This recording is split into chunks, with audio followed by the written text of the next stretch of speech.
Quiero compartir entonces los minutos que vienen acerca de este tema. Diga conmigo: valientes por vocación. Yo preguntaría aquí, ¿cuántos valientes hay aquí, hombres y mujeres? ¿Verdad que sí? Y yo me di cuenta de algo. No voy a tomar mucho tiempo introduciendo esto porque quiero llegar a algo específico. Buscando un poquito acerca de valentía, terminé con esta definición que dice que es enfrentarse a situaciones arriesgadas o difíciles. Es una determinación para enfrentarse a situaciones arriesgadas o difíciles. Y de repente me quedé preguntándole al Señor y de repente le dije: Señor, esta definición me deja hueco. Esta definición no es suficiente. Y había más diccionarios y todos redundaban en lo mismo.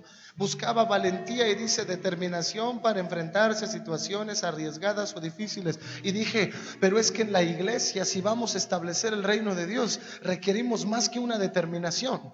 Porque ¿sabe cuántas veces nos determinamos a hacer cosas y a veces se nos poncha el ánimo, a veces se nos pasa alguna circunstancia y la determinación se va? ¿Alguien ha experimentado eso? Vamos a hablar de valentía, sin embargo, hablando de determinación humana. Usted, le aseguro que en enero se va a proponer ponerse a dieta de toda la comida que se va a comer en Navidad.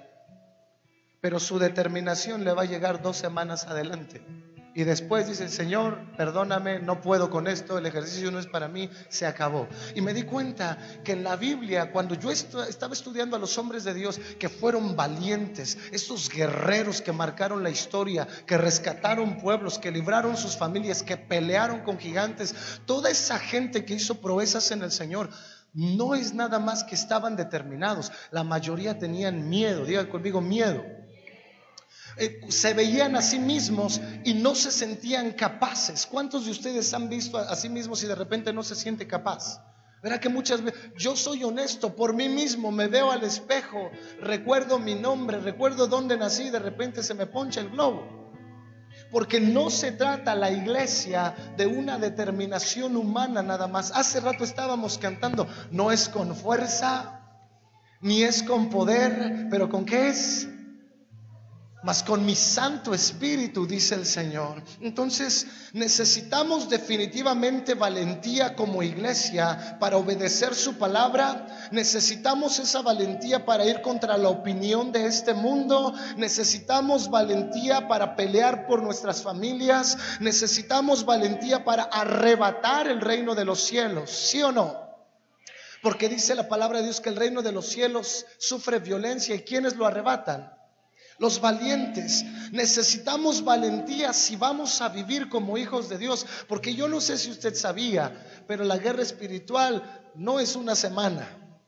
La guerra espiritual empezó cuando usted le dijo sí a Cristo. Usted dobló la rodilla a Cristo y se ganó un chorro de enemigos en el ambiente espiritual. 365 días al año estamos en guerra. Y si vamos a cumplir, y si vamos a tomar la ciudad, y si vamos a vivir en victoria, ¿cuántos más que vencedores hay aquí? Jesucristo sabía que era más que decir somos más que vencedores. Él por eso nos dio la victoria, pero nos dio algo más. Vaya conmigo a 2 de Timoteo 1:7. Quiero empezar por ahí. Él va a la cruz. Y cuando va a la cruz, nos libra del pecado, nos abre la puerta para entrar otra vez a la comunión con Dios. Pero algo me asombra, que cuando Él se va, dice: les conviene que yo me vaya. ¿Se da cuenta? Yo le pregunto a usted, humanamente hablando, ¿cuántos quisieran tener a Jesús en persona aquí? Sería hermoso. Pero Él dijo: les conviene que yo. Y si Él dijo eso, es por algo. Pero dice: les conviene que yo me vaya, porque no los dejaré solos, les enviaré. Y luego menciona a quién. Vamos a 2 de Timoteo 1:7. ¿Ya está ahí? Dice, léalo conmigo en voz alta: porque no nos ha dado Dios. Es que estaba bien, pero bueno, gracias. Porque no nos ha dado Dios espíritu de cobardía, sino de poder, de amor y de dominio propio. Lo que me llamó la atención de este versículo es la palabra espíritu. Diga conmigo espíritu. Si bien se pone en E minúscula, hay una realidad en todo esto. Cuando Jesús se fue, nos dejó al Espíritu Santo y Él vino a morar en nuestro espíritu. Quiere decir que cuando Él viene a nosotros, y eso lo vamos a ver ahorita en un poco de historia, cuando vemos que el Espíritu de Dios viene sobre la gente, algo sucede con esa gente. Gente que tenía miedo, gente que no sabía cómo pelear, gente que no sabía cómo establecer incluso el reino, tomar su tierra, tomar su herencia. El Espíritu de Dios venía y la empoderaba para poder hacer algo sobrenatural. Y entonces era más que una determinación. Esta escritura se lee bajo el contexto de lo que le está pasando a Timoteo. Timoteo, le cuento rápido, estaba bajo amenazas de un hombre loco, literalmente llamado Nerón. Ese hombre, ese emperador, disfrutaba matar a los cristianos, hacía crueldades con ellos. Estaba en un tiempo de persecución Timoteo, y por eso cuando ellos estaban sufriendo esa persecución a causa de este emperador, Pablo le escribe a este joven pastor, porque era un joven, y le dice: Dios no nos ha dado espíritu. Diga conmigo otra vez espíritu. Quiere decir, Timoteo, no se trata nada más de que tú no era mexicano, pero vamos a hacer un poquito, vamos a usar un poquitito aquí la imaginación. Timoteo, no se trata nada más de que saques el apellido. Timoteo, no se trata nada más de que te pares con agallas. Timoteo, Dios te dio un espíritu, y ese espíritu no es de cobardía, no es de temor, es de dominio propio. Y empieza a decir, yo quería tomar esa palabra porque en tiempo de guerra, en tiempo de adversidad, en tiempo donde tenemos que avanzar el reino de Dios, tenemos que entender que Él nos ha dado su Espíritu Santo con nosotros. Amén. Entonces, usted ve en el paso de la historia, por ejemplo, había un hombre llamado Sansón. Ese hombre hacía hazañas. Mucha gente se imagina a Sansón como un Rambo, un hombre musculoso. ¿Ha escuchado de Sansón? Mire, Sansón no era un Rambo natural.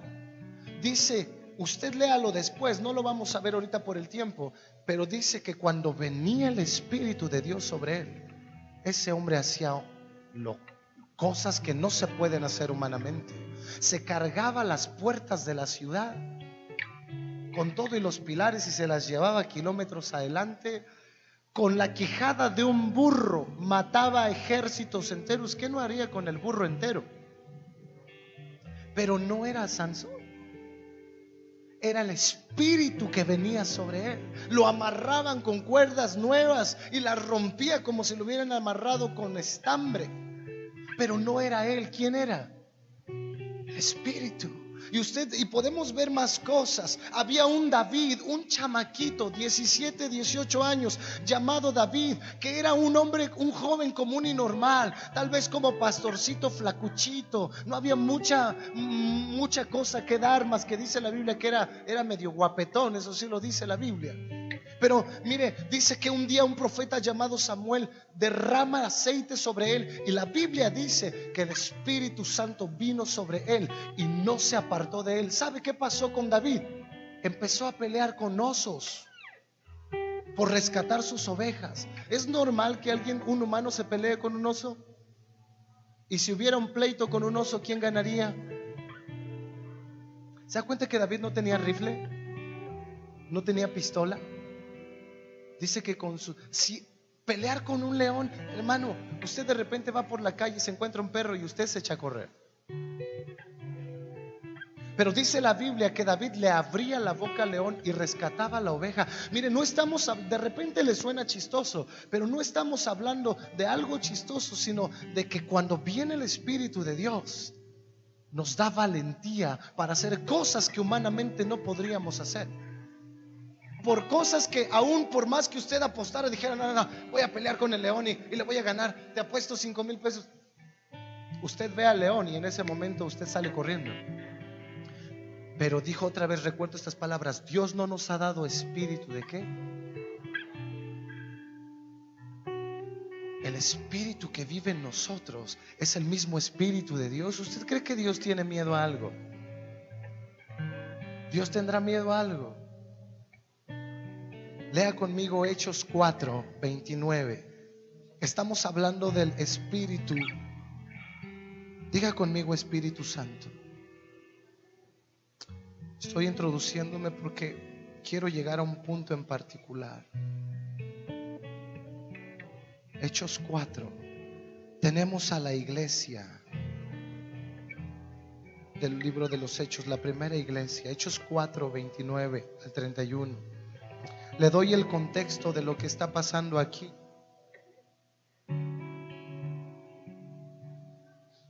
Jesús se fue y ellos empiezan a predicar el evangelio. El Espíritu Santo ya está con ellos, pero de repente los empiezan a amenazar por predicar en el nombre de Jesús y les prohíben predicar en el nombre de Jesús. Es más, hasta los principales líderes de la iglesia les dan unos cuantos azotes por predicar. Ahora fíjese lo que está sucediendo ahora. 4:29 al 31. Y ahora la iglesia se reunió a orar. Dice: y ahora, Señor, mira sus amenazas y concede a tus siervos que con todo ¿qué? Denuedo hablen tu palabra, mientras extiendes tu mano para que se hagan sanidades y señales y prodigios mediante el nombre de tu santo Hijo Jesús. Cuando hubieron orado, el lugar en que estaban congregados, ¿qué pasó? Tembló y todos fueron llenos del Espíritu Santo y hablaban con denuedo la palabra de Dios. ¿Qué le pasó a esta gente que estaba amenazada cuando fueron llenos del Espíritu Santo? Dígame usted. Se echaron para atrás y cerraron la puerta de la casa. Hablaron con valentía, con denuedo, salieron y sin temor predicaron la palabra de Dios. ¿Se da cuenta lo que pasa cuando yo sé que hay un momento, hay un día en que somos bautizados, pero la llenura del Espíritu de Dios es diaria? Diga conmigo, diaria. Entonces, si vamos a ser una iglesia que somos valientes por vocación, porque Dios nos llamó a eso, Dios nos designó para ser valientes, no lo podríamos lograr sin el Espíritu Santo. Y lo veríamos por toda la Biblia, de cabo a rabo, dijeran por ahí. Cuando el Espíritu de Dios nos llena, hay valentía, hay denuedo, hay autoridad para hacer las cosas. Miedo se va. Digan conmigo, miedo se va. Y el punto es este. La pregunta sería esta: si yo necesito ser lleno del Espíritu de Dios, la pregunta es: ¿cómo soy lleno del Espíritu de Dios? Sí, ¿no? Quiero llevarle los próximos minutos, los últimos minutos que tengo, en un pequeño proceso para vivir en valentía constante. ¿Cuántos quieren vivir en valentía constante, estableciendo el reino de Dios sin temerle a nada? Orando al Señor, empezó a hablar a mi corazón de este proceso por medio del cual al final somos llenos, y una vez llenos nos activamos para vivir sin temor la vida del reino aquí en la tierra. Amén.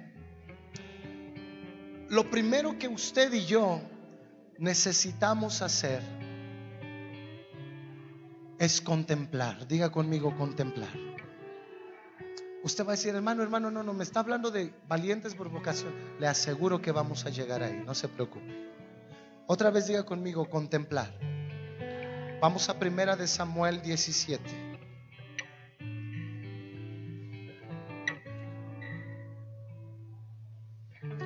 Primera de Samuel 17. Antes de decirle el versículo, bueno, vamos a buscar el versículo. Primero 4 al 8. 17, 4 al 8. Antes de leerlo, usted ha escuchado esta historia: David contra Goliat. ¿La ha escuchado? Vamos a ver por qué tiene que ver esto con contemplar, con pelear, con vencer. ¿Qué hay aquí que podemos aprender?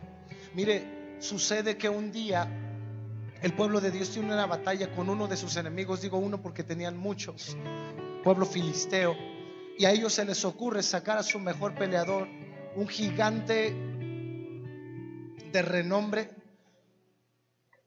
Y vamos a leer lo que está escrito acerca de este gigante. Fíjese, 17:4-8, ¿estamos ahí? Salió entonces del campamento de los filisteos un paladín, el cual se llamaba Goliat de Gat, y tenía de altura 6 codos y 1 palmo, y traía un casco de bronce en su cabeza, y llevaba una cota de malla, y era el peso de la cota 5,000 siclos de bronce. Sobre sus piernas traía grebas de bronce y jabalina de bronce entre sus hombros. El asta de su lanza era como un rodillo de telar, y tenía el hierro de su lanza 600 siclos de hierro, e iba su escudero delante de él. Qué perfecta descripción del enemigo, ¿cierto? ¿Sí o no? Y el Señor empezó a hablarme ahí. Hijo, una de las razones por las cuales, voy a hablar primero del lado negativo, el corazón se llena de temor, es cuando contemplas más a tu enemigo que a mí. Hay un peligro en la contemplación y hay un poder en la contemplación. Lo que usted ponga en sus ojos va a llenar su interior. Funciona en todo sentido. Esto es un principio espiritual. De lo que usted satura sus ojos, satura su interior. Lo vamos a hacer con algo que no es guerra. Yo le empiezo a describir un tamalito de verde con pollito calientito, y algunos de ustedes empiezan a pasar saliva, ¿verdad? Ahora una pizza, el queso está hirviendo, pepperoni, y veo que varios de ustedes nada más. Vamos por otro lado, otro ejemplo. Usted se sienta a las 10 y no sé qué a ver a López Dóriga y su reportaje de Noticias Sangrientas, y su corazón empieza a tener miedo. ¿No es cierto? ¿Es cierto o no es cierto? Peor si dijeran, y en Pinotepa, y pasó esto, y pasó esto, y pasó. Usted de repente manda a llamar al herrero para reforzar las ventanas, para soldarlas más, manda a llamar a la policía, y empieza. Nos jalamos, actuamos, reaccionamos por lo que vemos. Y nuestro interior no puede evitar contagiarse de eso y reacciona. Y aquí, mire, no tengo tiempo para explicar todo, pero tenemos una descripción perfecta de un gigante. Pero ¿sabe cuál fue el resultado de esa descripción? Que había un pueblo lleno de miedo, empezando por el rey. Porque pasaron tiempo diciendo, ay, mira, ya viste sus musculotes, ya la lanza, no inventes. O sea, si él avienta la lanza, nos despedaza a todos. Fíjate esas piernotas que tiene, está alto, 6 dedos en cada pie. No somos como cucarachas. Y mientras más contemplaban al enemigo, más temor se apoderaba de ellos. ¿Me va siguiendo? La contemplación es poderosa, pero le puede causar algo negativo o positivo. Si usted quiere vivir en valentía, hermano, yo sé que hay gente que se dedica a estudiar la demonología y cosas. Yo preferiría invertir el tiempo en conocer al Padre de las luces. Ahora vamos del otro lado, versículos, el mismo capítulo 17, pero versículos 26, luego el 32 y 33. ¿Está conmigo? Dice, habló David a los que estaban junto a él diciendo, ¿qué harán al hombre que venciere a este filisteo y quitare el oprobio de Israel? Porque ¿quién es este filisteo incircunciso para que provoque a los escuadrones del Dios viviente? 32 y 33. Y dijo David a Saúl, no desmaye el corazón de ninguno a causa de él, tu siervo irá y peleará contra este filisteo. Ahora fíjese qué dice el rey, que había contemplado más al enemigo. Dijo Saúl a David, no podrás tú ir contra aquel filisteo para pelear con él, porque tú eres muchacho y él un hombre de guerra desde su juventud. Qué bien estaba informado Saúl acerca de su enemigo. Lo tenía perfectamente. Es más, había preguntado, yo creo que revisó en Facebook y buscó Goliat y dijo, vio su perfil, hombre de guerra desde su juventud. Pero llega un muchachito, llega un jovencito de menos de 20 años que no sabía, diga conmigo, no sabía quién era Goliat. De hecho, él iba a dejar unos quesos y un poco de pan para sus hermanos, pero sí sabía una cosa. Este hombre venía de estar contemplando una cosa. Salmos 27:4, una cosa demandado al Señor, esta buscaré, que esté yo en la casa del Señor todos los días de mi vida, para contemplar su hermosura. David no estaba perdiendo el tiempo con el enemigo. David estaba saturando sus ojos de belleza, de poder, de majestad, de gloria, de autoridad, de aquel que reina. David estaba poniendo los ojos en el lugar correcto.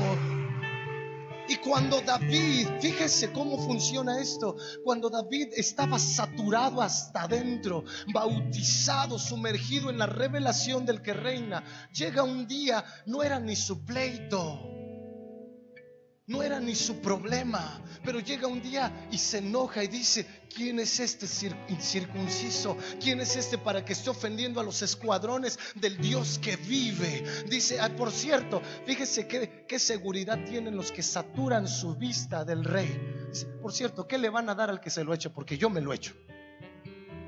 No es orgullo decir conozco a Dios y de que ese gigante se cae.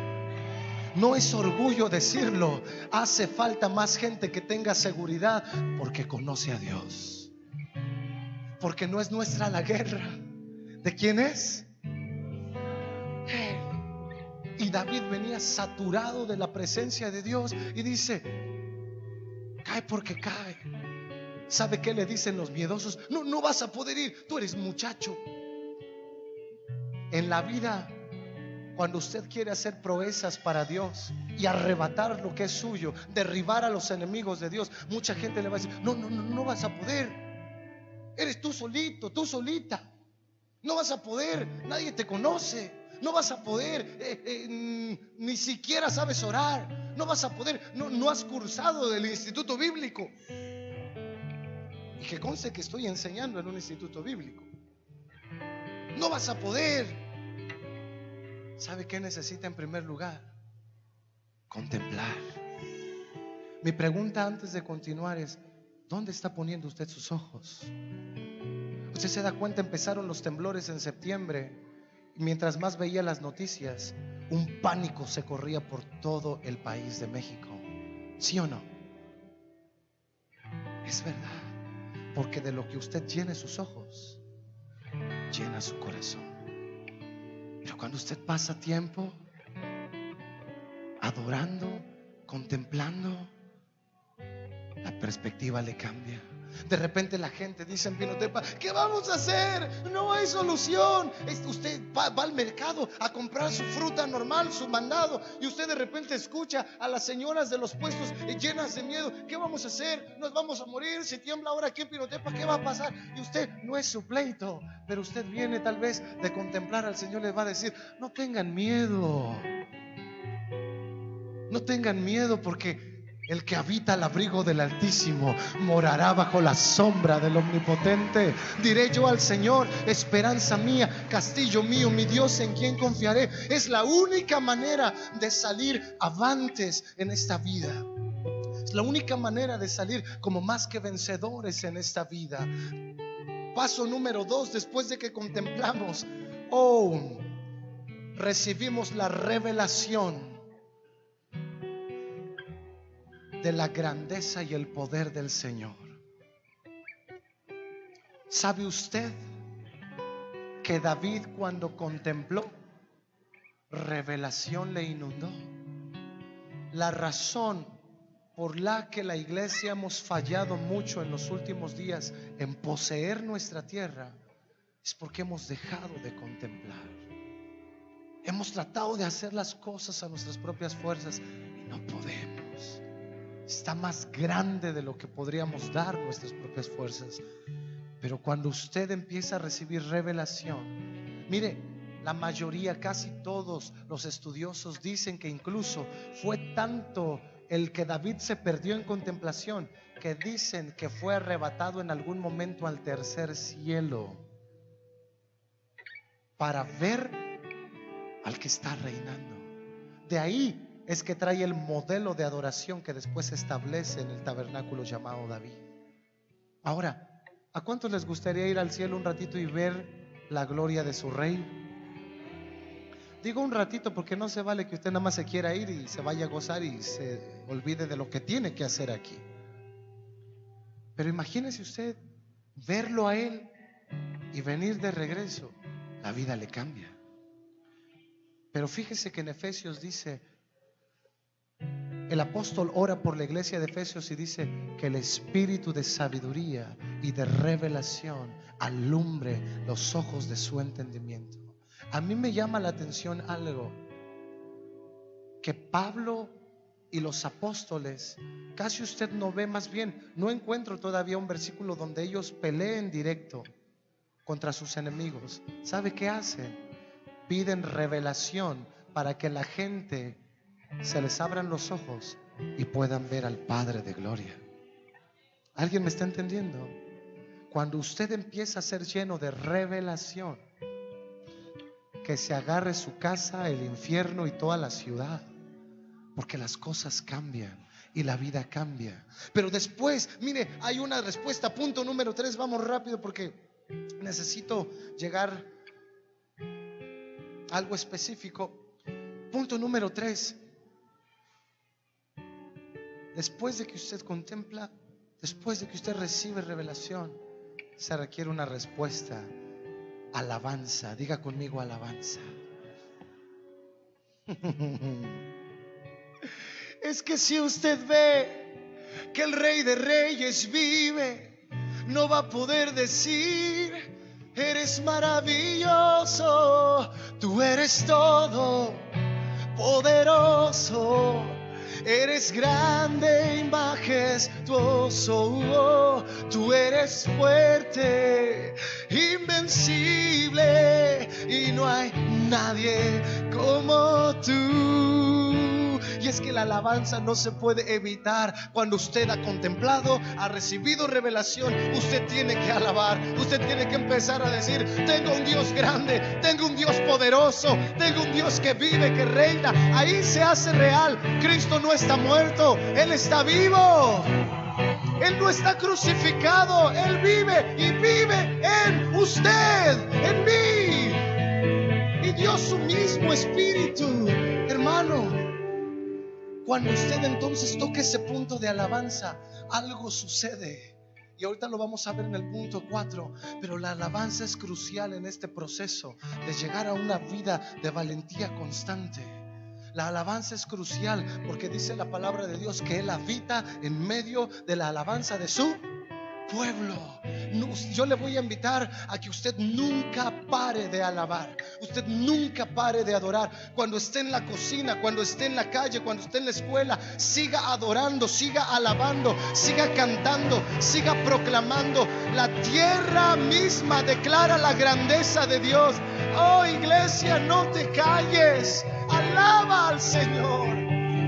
Grandes cosas sucederán. Mire, no estaba en mis notas, pero estoy recordando, ahí está este amado Pablo en la cárcel, golpeado, ensangrentado de las espaldas, con su amigo misionero Silas. Están ahí, bien podían a medianoche quejarse y decir: me duele, nos pegaron tan fuerte que ahora sí ya no puedo.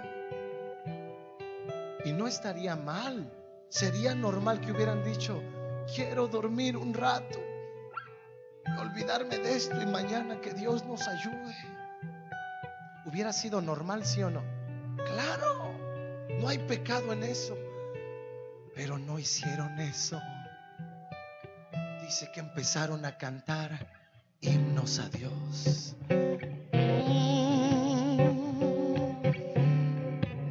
Tal vez nos golpearon, pero aquí estamos, confiando en la gloria de nuestro Rey.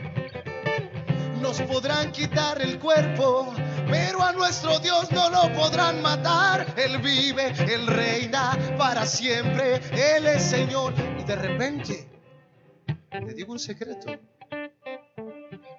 Dice que la cárcel, ¿qué le pasó a la cárcel? tembló. ¿Sabe por qué tembló?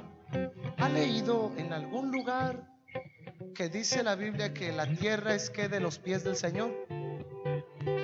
La tierra es que el estrado. Yo creo que el Señor estaba sentado en su trono y estos amigos cantando: Señor, tú eres bueno, para siempre tu misericordia. Oh, te alabo, te bendigo. Y Dios empezó. ¿Sabe qué pasa si Dios zapatea?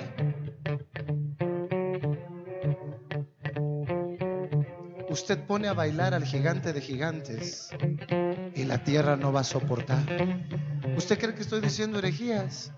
La Biblia dice en Sofonías que el Señor baila y canta en medio de nosotros. Nos hace falta más alabanza para que Él dance con nosotros. Y cuando Él danza con nosotros, las cadenas se rompen, las cárceles se abren, los yugos se pudren, las tinieblas retroceden y el reino de los cielos se establece. Porque Él es el gigante de gigantes. Diga conmigo: alabanza. Y cuando alaba, algo sucede. Punto número 4. ¿Sabe qué le va a pasar cuando usted alaba? Va a ser lleno y llena del Espíritu Santo. Efesios 5:18. Efesios 5:18 al 20. Léalo conmigo. No os embriaguéis con vino, en lo cual hay disolución. Antes bien, sed llenos del Espíritu. Y va a decir cómo: hablando entre vosotros con salmos, con himnos y cánticos espirituales, cantando y alabando al Señor en vuestros corazones. ¿Cómo uno se llena del Espíritu?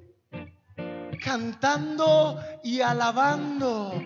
Mire, muchas veces me he dado cuenta en la vida práctica que cuando las cosas están feas, cuando el temor quiere invadir, cuando las cosas y circunstancias son más fuertes de lo que yo puedo serlo y mi alma está turbada, la única cosa que me ayuda es empezar a alabar al Señor. Cuando empiezo a alabar al Señor, soy lleno de ese bendito Espíritu, ese Espíritu que levantó a Jesucristo de entre los muertos, el Espíritu de victoria, el Espíritu del Dios viviente, el Espíritu que nos hace valientes y que nos hace hacer hazañas y maravillas para el reino de Dios. Entonces, cuando usted y yo cantamos, ¿sabe por qué somos llenos del Espíritu?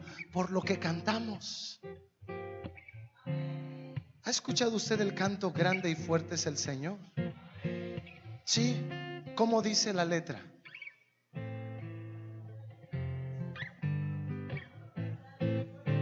De hecho, casi nada más dice así, ¿verdad? Y el coro: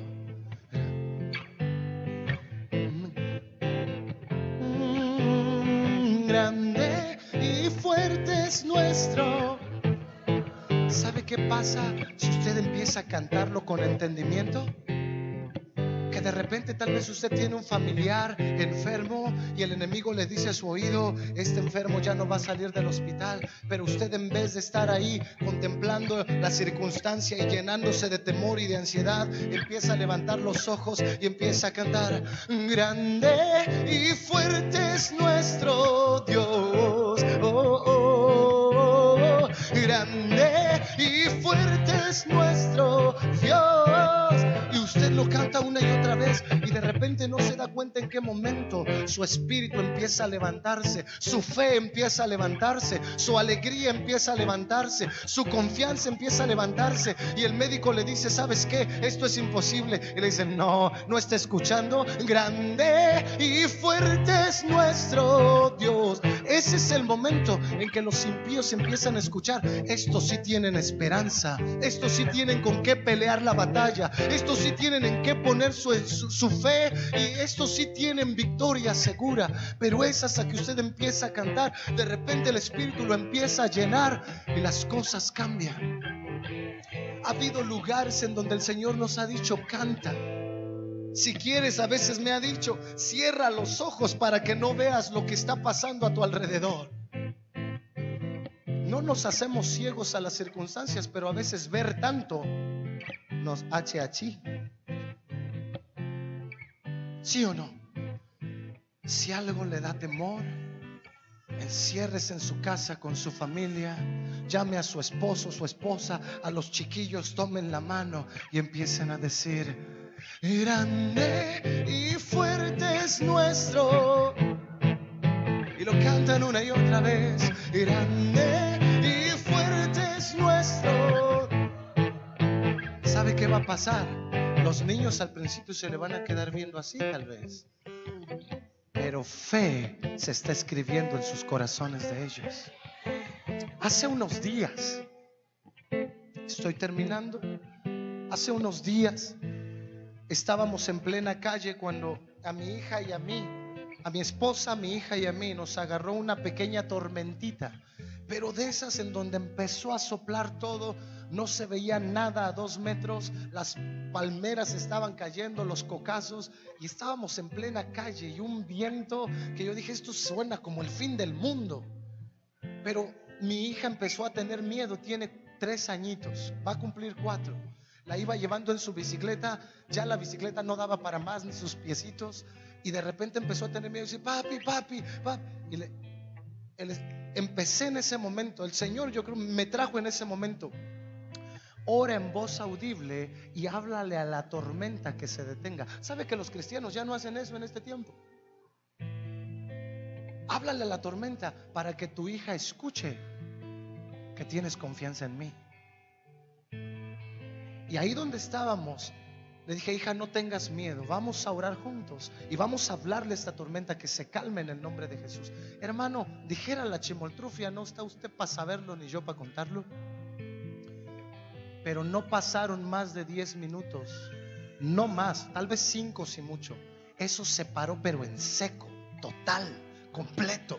Ahora, cuando eso se para, yo me fui a bañar tranquilamente. Dije: Señor, gracias. Dije: tal vez mi hija pues ya lo olvidó. Se mete al baño y de donde pudo, porque yo estaba bañándome, desde donde pudo dijo: papá, Dios nos escuchó, la tormenta se paró, la tormenta se detuvo. ¿Sabe qué le estoy diciendo? Hermano, es tiempo de contagiar a la gente con nuestra fe, pero solo los que contemplan, pero solamente aquellos que tienen la revelación, aquellos que alaban y son llenos del Espíritu, de repente se atreven a hacer osadías y locuras para el reino de los cielos. Usted de repente quiere hacer valentías para el reino de Dios, locuras para la gente. Contemple, reciba revelación, alabe, sea lleno del Espíritu.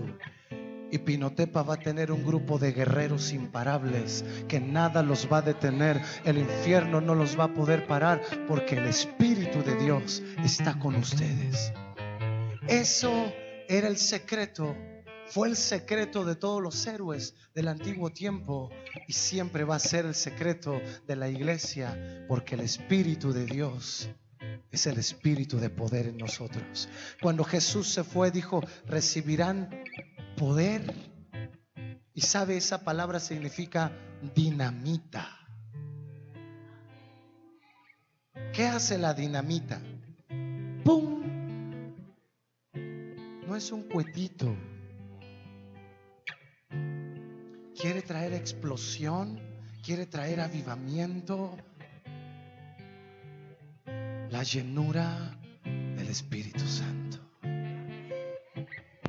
Y entonces, cuando somos llenos del Espíritu Santo, voy a decirlo así en último punto, somos bautizados en valentía, en poder, en denuedo, en gracia, en autoridad. Yo he visto gente llena del Espíritu Santo que hace cosas que en sus 5 sentidos jamás haría. Jamás haría. En una ocasión una hermana estaba en el hospital con una persona, un paciente abierto por en medio, ya casi muriendo de cáncer. Cuando el Señor le dijo, usted sabe que en los hospitales de hecho siempre piden silencio, ambiente de muerto era, no música, no ruido, con el punto de que el paciente descanse. A veces en vez de descansar es un ambiente desesperante. El Señor le dijo a esta mujer, tráete tu violín, porque ella es violinista, y empieza a tocar sobre él. Pero me van a regañar, no debo hacer ruido. Se trajo su violín, empezó a tocar y empezó a alabar al Señor.